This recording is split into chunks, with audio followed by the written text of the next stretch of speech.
반려동물이란 사람과 더불어 사는 동물로 사람의 장난감이 아닌 더불어 살아가는 존재로 보는 의미가 담겨 있습니다.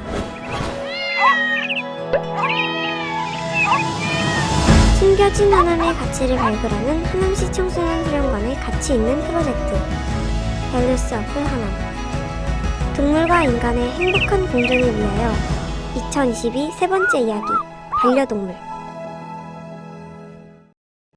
생태계 파괴에 따라 사라지는 동물들, 그리고 매일같이 쏟아지는 동물학대 유기 관련 기사들. CCTV엔 해당 직원이 강아지를 때리고 집어 던지는 모습이 고스란히 담겨 있었습니다. 한 카카오톡 오픈 채팅방. 하치가 잘린 고양이가 화살에 맞은 채 죽었습니다. 그런데 여기 우리의 이웃이자 가족인 반려동물과의 공존을 위해 노력하는 이들이 있습니다. 바로 하남입니다. 반려동물 가족을 새롭게 정의하다. 반려동물과 함께 살고 계시는 하남 시민 세 분을 만나보았습니다. 우리 김주은 양은 고기를 무려 30마리나 키우고 계신다는데 맞으시죠? 원래 7마리였다가 뭔가 애들이 새끼를 낳으면서 30마리가 됐어요. 어디에서 구조하셨나요? 아파트 개울가에서 구피를 보고 구조를 했어요. 구피를 키우면서 새로운 습관이나 생활에 뭔가 변화가 생겼을 것 같은데 어떤 것들이 있는지 궁금합니다. 저녁에 7시 반이 되면은 딱 구피들 어항 앞에 가서 밥을 주는 그런 습관? 그런데 구피는 물속에 있는데 의사소통이라든지 힘들 때 위로를 받는다든지 이런 것은 어떻게 하나요? 친구한테 절규를 당했을 때가 있었어요. 그때 좀 되게 힘들었는데 집에 와보니까 딱 구피를 보고 이런 생각이 드는 거예요. 어차피 구피는 저한테 절규하자고 말할 것도 아니고 그러니까 영원한 친구잖아요. 그 점이 되게 좋았고. 미유와 달달이는 어떻게 만나시게 된 거죠? 미유는 온라인으로 고양이 카페 커뮤니티 통해가지고 갔는데 그 집에 강아지도 있고 다른 나이 많은 고양이도 있었는데 그 둘한테 계속 괴롭힘을 당하니까 너무 이제 힘들어하는 게 보여서 좀 더 좋은 집으로 보내고 싶다는 사연을 접하게 돼서 마침 나도 딱 고양이를 데려오고 싶었던 타이밍인데 인연인가 보다 하고 주인분하고 이야기를 해서 데려오게 됐습니다. 그리고 달달이는 유치원에서 근무를 하고 있을 때 알 하나를 데리고 왔던 게 달달이었습니다. 그 달달이가 주인을 알아보기도 하나요? 많은 사람들이 궁금해했던 부분인데 이제 가끔씩 저도 호기심에 이렇게 들어가지고 머리를 막 쓰다듬어 보려고도 하고 하는데 몇 번을 해서 그런 건지 나중에는 놀랬을 텐데도 안 들어가고 계속 그 손을 느끼고 있더라고요. 그리고 와. 여기 손에 올려놓으면 계속 나와서 여기저기 두리번거리기도 하고 하는 거 보면은 주인을 알아보지는 못해도 사람의 손길이 좋다는 건 아는 것 같습니다. 장면숙 님이 키우시는 고양이에 대해 소개 좀 해주세요. 제가 키우는 고양이는 보다시피 올 노란색이고 이름은 치즈예요. 저희가 입양을 해서 키우게 된 가족입니다. 인터뷰 시청서에서는 우울증 극복이라는 표현을 작성해 주셨는데 어떤 내용인지 들어볼 수 있을까요? 2000년도에 저희가 코로나가 유행을 했었잖아요. 그래서 제가 그때 일을 잠시 그만두고 쉬는 시기에 아이들도 학교를 원격으로 하고 집에 있고 외부 활동이 다 차단되고 그렇다 보니까 무기력증이라고 하죠. 아무것도 하기 싫고 만나기도 싫고 그런 게 계속 되면서 이제 우울한 느낌이 오더라고요. 그러는 찰나에 데리고 오면서 그 아이가 주는 그 행복감이나 약간 위안감이 있어요. 그래서 기분이 좋아지고 네. 그래서 이게 극복되지 않았나 싶어요. 그러면 만약 누군가 고양이 입양하기를 원하면 어떤 말씀을 해주고 싶으세요? 입양을 한다고 하면 제가 고양이를 키우니까 솔직히 이뻐서 입양을 했지만 뭐 털 날림부터 시작해서 어려움이 있더라고요. 병원비라든지 경제적인 부분 그리고 이제 이 아이도 어쩔 수 없는 생명이니까 같이 놀아줄 수 있는 충분한 시간이 있는 여유가 있는 분들이 아무래도 반려동물을 키웠으면 싶어서 그런 부분을 좀 더 고려해 주시고, 그리고 키우기 싫다고 해서 파양하는 거, 그런 거 전부 다 그 동물 학대가 되니까, 그러니까 동물 학대에 대한 조심, 그리고 생명에 대한 뭐 중요함, 이런 거를 다시 한번 잘 생각하고 반려동물을 입양했으면 싶어요. 마을을 나누는 이웃으로서 생태동물과의 공존을 위해 힘쓰시는 하남시 환경교육센터 서정화 센터장님을 만났습니다. 환경교육센터는 어떤 교수인지 간단하게 설명 부탁드릴게요. 네, 저희 하남시 환경센터는 인간과 자연이 조화롭게 사는 환경교육을 위해서 만들어졌어요. 그래서 주로 환경교육을 하는데 학교 교육의 연장선상이라고 보면 될 것 같아요. 하남에 살고 있는 다양한 생물들을 위한 서식지를 또 보호하고, 서식지의 중요성도 센터에서 그런 일도 하고 있어요. 그래서 학교에서 교육한 것보다 좀 더 포괄적으로 환경교육을 하고 있다, 이렇게 생각하면 될 것 같습니다. 이거 새 집을 분양하셨다 그랬는데 전세보증금이나 월세는 얼마나 돼요? 무상이야, 무상. 새들이 우리한테 생명이라는 그런 소중함을 보여주고 알려주고 자연을 우리가 느낄 수 있게끔 그러기 때문에 무상으로 분양했어.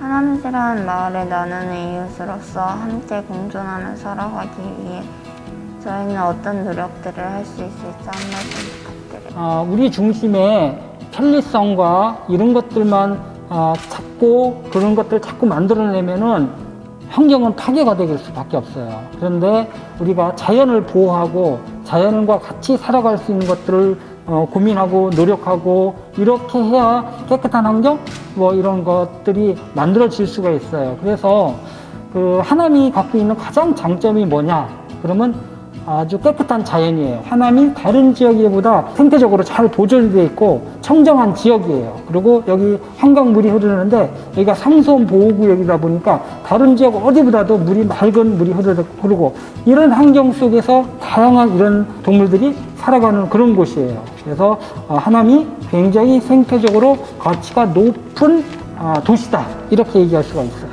이런 자연이 좋은 이런 환경들을 많은 사람들한테 교육을 통해서 여기가 정말 보호해야 될 곳이고 하남은 자연이 좋은, 환경이 좋은 그런 도시다, 이런 것들이 생기면은 아마 그런 부분이 없어질 것 같아요. 네. 길에서 태어난 우리의 이웃 길고양이와 함께 살아가기 위해 노력하는 길고양이 봉사자분들입니다.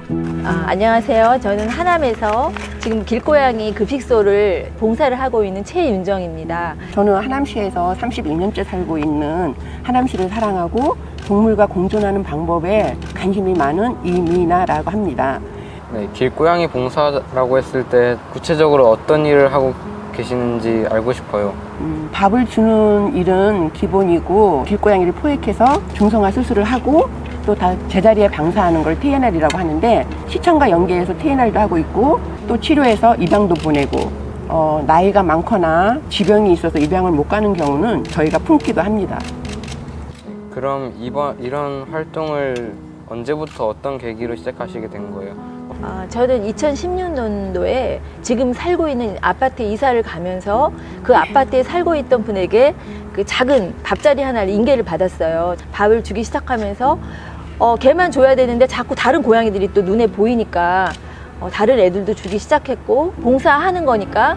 그럼 이런 급식소들이 많아지는 것만이 길고양이들을 위한 것인가요?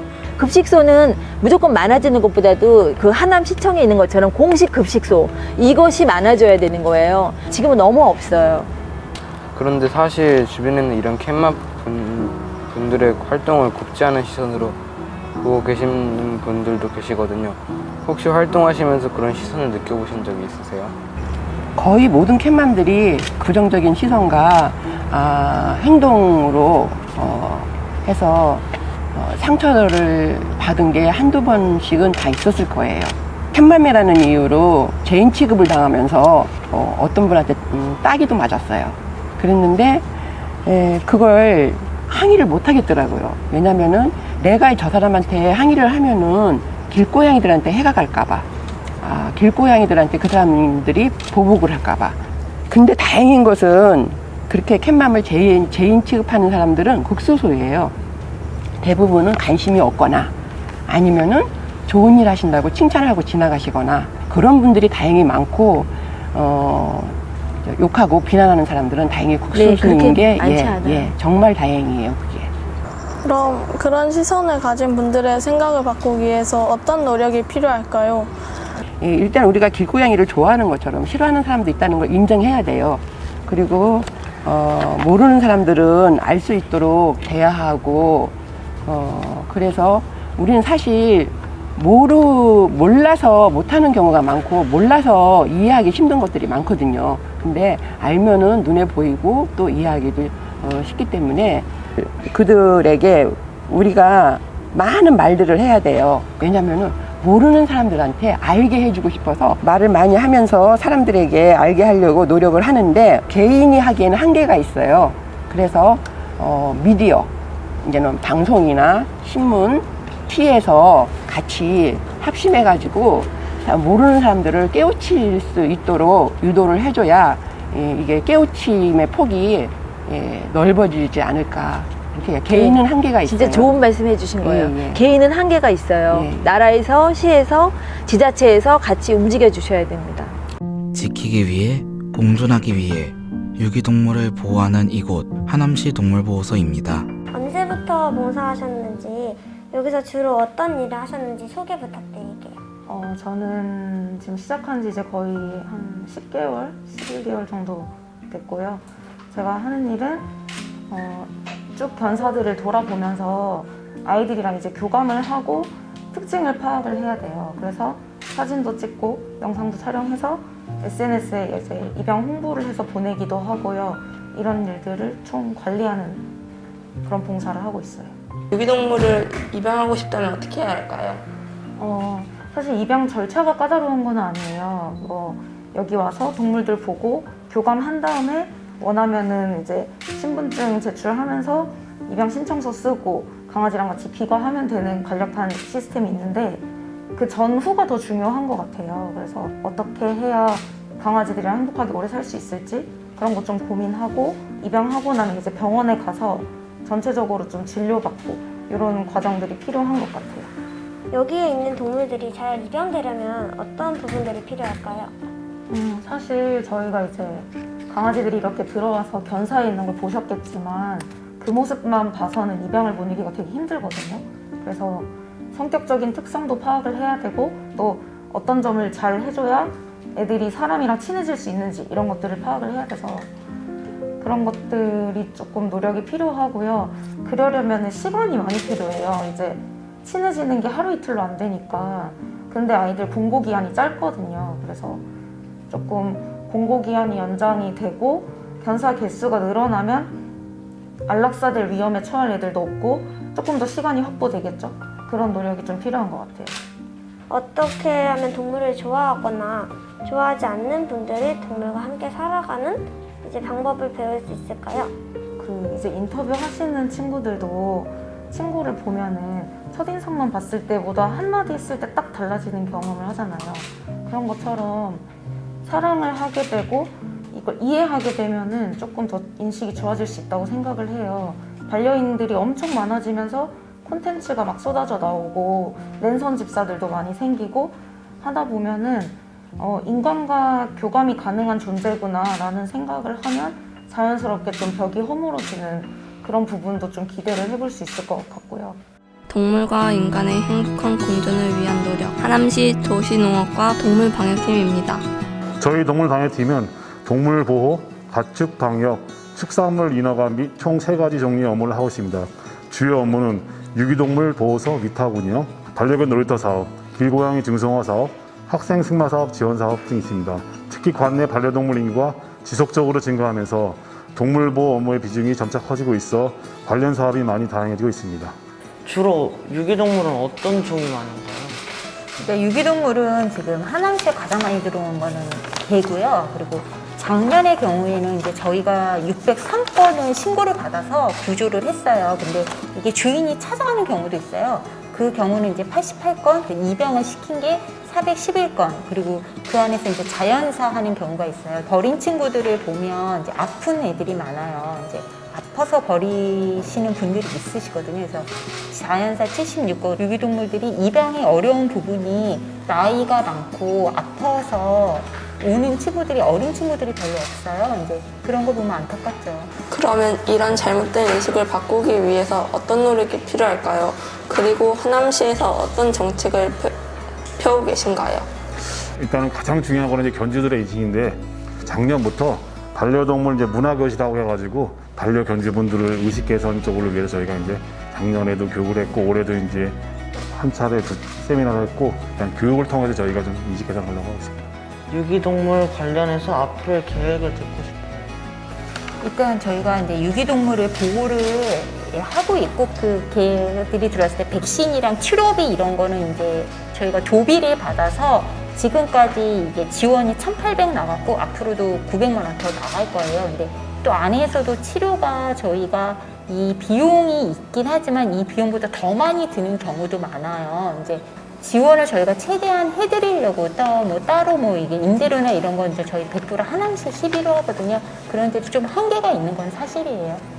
하남시에서 앞으로 길고양이들을 위한 급식 선생지나 공식적인 인가 같은 것을 계획하고 계신가요? 일단은 저희가 길고양이 급식소 설치 지원 사업이란 게 있고요. 그래서 저희가 이제 추진하는 방법은 그 고양이 단체나 아니면 이제 각 동에 있는 행정복지센터 등을 통해서 그 수요 조사를 하고 있어요. 그리고 올해도 이제 상반기에 한 3개 정도를 이제 설치했고요. 또 이제 하반기에도 좀 추가적으로 설치할 예정입니다. 앞으로 우리가 함께 공존하며 서로 행복한 삶을 살기 위해서 어떤 노력이 필요할까요? 강아지나 고양이 입양하실 때 정말 끝까지 책임질 수 있는 마음으로, 그러니까 감안을 해서 입양을 해주셨으면 좋겠어요.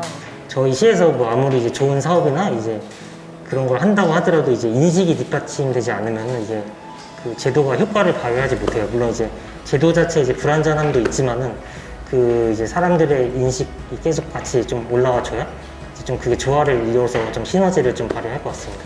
반려동물도 똑같이 사람처럼 생명이잖아요. 생명이니까, 개고양이 생명이니까 그런 인식을 가지면 본인도 좀 뭐 싫어하시는 분들도 이제 좀 이해를 하지 않을까 생각이 듭니다. 행복한 공존을 꿈꾸는 우리는 하남에 살고 있습니다.